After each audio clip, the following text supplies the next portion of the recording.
అప్పుడు మరింతగా ఈ ఫోన్ ట్యాపింగ్ సంబంధించి ఫోన్లు ట్యాప్ చేసి బ్లాక్మెయిల్, ప్రతిపక్షము స్వపక్షము అందరిపైన ఇదే అస్త్రం వాడిన గత బీఆర్ఎస్ సర్కారు, సినిమా వాళ్ళు, ఇండస్ట్రియలిస్టులు, బంధువులపైన ప్రయోగము, విచారణలో విస్తుపోయే నిజాలు, పై వాళ్ళ నుంచి బీఆర్ఎస్కు ఎలక్టోరల్ బాండ్స్ నిధుల వెనుక ఫోన్ ట్యాపింగే, ఎమ్మెల్యేల కొనుగోలు వ్యవహారంలోని ఇదే కథ, నాటి ప్రభుత్వ పెద్దల నుంచి ప్రభాకర్ రావుకు టార్గెటెడ్ ఫోన్ నెంబర్లు, ఆయన ప్రణీత్ రావు టీంకు చేరవేత, అట్లా వచ్చిన ఫోన్ నెంబర్లు. ఇప్పుడు ఈ ప్రభాకర్ రావు కానీ ప్రణీత్ రావు ఏమైంది, నాకు సంబంధం లేదు, నా పైన ఉన్నటువంటి అధికారులు 2-3 వాళ్ళు ఇచ్చినటువంటి నెంబర్లను ట్యాప్ చేసిన అంటాడు.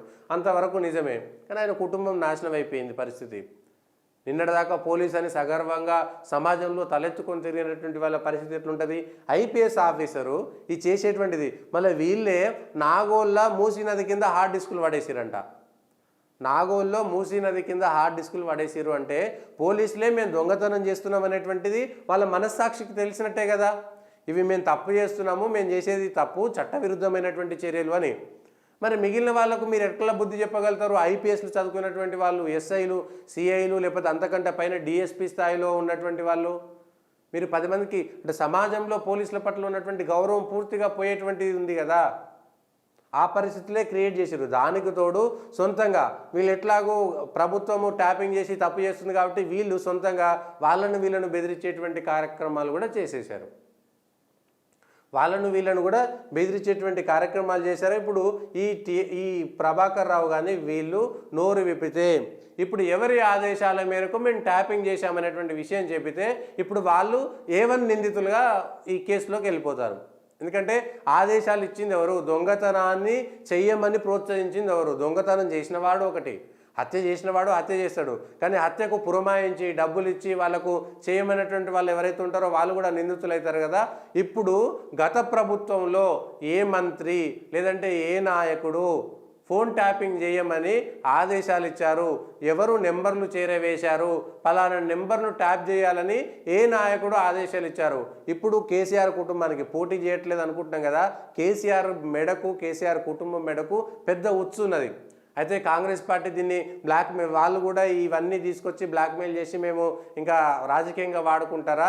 నిజంగా ఈ నయీం కేసో లేదా ఎమ్మెల్యేల కేసో డ్రగ్స్ కేసు లాగానే ఇది కూడా మూలకు పడుతుందా? కొద్ది రోజులైతే తెలుస్తుంది.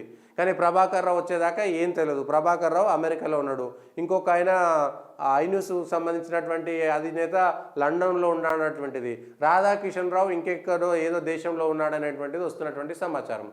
సో వీళ్ళంతా వస్తే, వీళ్ళంతా పోలీసులకు చిక్కితే అప్పుడు వీళ్ళు కన్ఫెస్ అయితే అవును మేము పైనున్నటువంటి వాళ్ళ ఆదేశాల మేరకే చేశామని చెప్పారనుకోండి, పైనున్నటువంటి వాళ్ళు ఆదేశాలకు మేము జారీ చేసామంటే పైనున్నటువంటి వాళ్ళు మీరు మర్డర్ చేయమంటే చేస్తారా? దొంగతనం చేయమంటే చేస్తారా? ఇది దొంగతనమే కదా.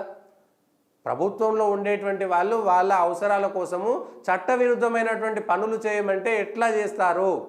వాళ్ళు ఆదేశాలు ఇస్తే అవునండి మాకు అవసరం లేదు, మీకు ఉద్యోగం ఉన్నది, ఐపీఎస్ ఉద్యోగులకి పీకేయరు కదా, ఎస్ఐ ఉద్యోగులకి తీసేయరు కదా, అక్కడి నుంచి కాకపోతే ఇంకో దగ్గర ట్రాన్స్ఫర్ చేస్తారు, వెళ్ళిపోతారు. కానీ మీరెందుకు లొంగిపోయారు? పైనున్నటువంటి వాళ్ళు ఆదేశాలు ఇస్తే మీరెందుకు లొంగిపోయారు?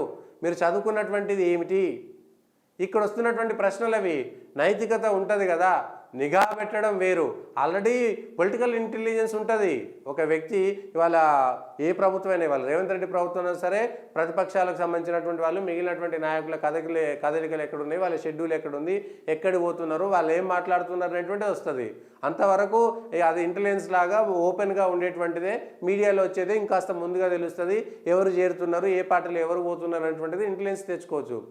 కానీ ప్రైవసీ కిందకి వచ్చేటువంటి ఐటీ చట్టంలో ఉన్నటువంటి లొసుకులు కానీ లేదంటే క్రిమినల్ చట్టంలో ఉన్నటువంటి లొసుకులను కానీ వాడుకొని ఐటీ చట్టాలకు విరుద్ధంగా వ్యక్తిగతమైనటువంటి డేటాను చోరీ చేసి వ్యక్తిగతమైనటువంటి ఫోన్లను ట్యాపింగ్ చేసి ఎంత దారుణం అంటే